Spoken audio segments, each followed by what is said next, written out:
pag meron kang malaking panalo na hindi mo pa nawi-withdraw, chances are, if you're a compulsive gambler, mauubos at mauubos mo yan. Napaka-useless.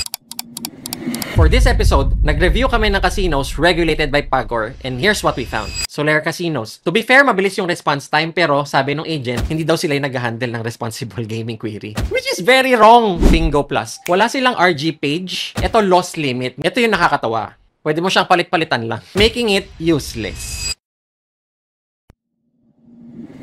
Ang next namin tiningnan yung Game Zone. Ini-endorse ni Vice Ganda. Dito, upon sign up, hiningan agad ako ng ID for KYC verification. Which is good. I think same lang sila ng Bingo Plus. I think they're in the same company. Pero dito, meron siyang deposit limit. Pareho sila ng options for RG ng Bingo Plus, pero ito merong daily deposit limit. Isa pang reason kung bakit important na nagwo-work hand in hand ang deposit limit at saka yung loss limit is that pag meron kang malaking panalo na hindi mo pa nawi-withdraw, chances are, if you're a compulsive gambler, mauubos at mauubos mo yan. Kaya very useful ang loss limit sa isang casino. Kasi marami akong na-encounter na mga players before na nagre-reklamo kasi nga hindi nila nakokontrol yung gambling nila. Checking Game Zone, meron nga siyang deposit limit, pero ito yung nakakatawa. Pag na-reach mo na yung limit, sasabihin niya sa'yo, you have already reached your limit. At pag gusto mo pa ulit mag-deposit, tatanungin ka lang niya, do you wish to proceed? Napaka-useless. Nag-set ka pa ng limit, pwede mo rin palang i-override. Kaya important yung cool-off period na 24 hours pag mag-i-increase ka ng limit. Kasi imagine, kung walang limit, kung ma-override din lang yung limit, kung walang 24 hours cooling-off period, wala rin. Magde-deposit ka lang. Napaka-useless. Pero kung may 24 hours cooling-off period, kahit papano, mapipigilan yung pagiging compulsive mo. Yun yung pinoprotektahan dun. So here's what I did not like also sa Game Zone. Wala rin silang RG options visible sa website. Walang link, walang self-exclusion, walang kahit anong facility na meron bukod dun sa deposit limit na na-override. Pero,